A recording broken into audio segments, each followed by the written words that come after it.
একদম নির্ঝঞ্ঝাটভাবে আমি মনে করি আজকে সকালবেলায় আমাদের ট্রাফিকিং সিস্টেম, হলে পৌঁছানো, শিক্ষার্থীদের বিভিন্ন সময় প্রবেশপত্র নিয়ে বিড়ম্বনা, সে কোনো কিছুতেই তারা এগুলো ফেস করতে হয়নি। অত্যন্ত সুন্দরভাবে পরীক্ষা শুরু হয়েছে এবং পরীক্ষা চলছিল ভালো। এর মাঝখান থেকে আমরা খবর পেলাম যে কোনো এক শিক্ষার্থী botany control room, third science বিল্ডিংয়ের একটা রুমে ও হচ্ছে ডিভাইস সহ ধরা পড়েছে।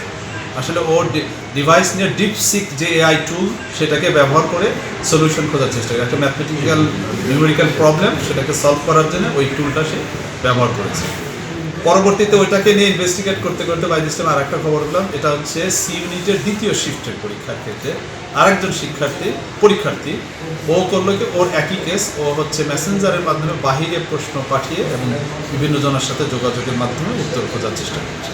তা আমরা মনে করি এটা বিশ্ববিদ্যালয়ে প্রচলিত, বিশ্ববিদ্যালয়ের যে নির্ধারিত কোড অফ কন্ডাক্ট ভর্তি পরীক্ষার অত্যন্ত চরমভাবে লঙ্ঘিত হয়েছে।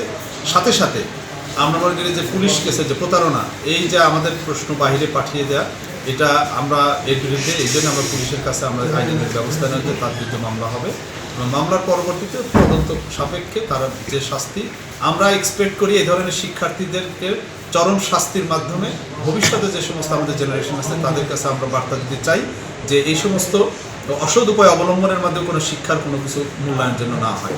সত্যিকার অর্থে পড়াশোনা হোক এবং এখানে ভর্তি যুদ্ধে যারা অংশগ্রহণ করছে এবং তাদের যোগ্যতার মাধ্যমে এই সমস্ত জায়গায় স্থান করে।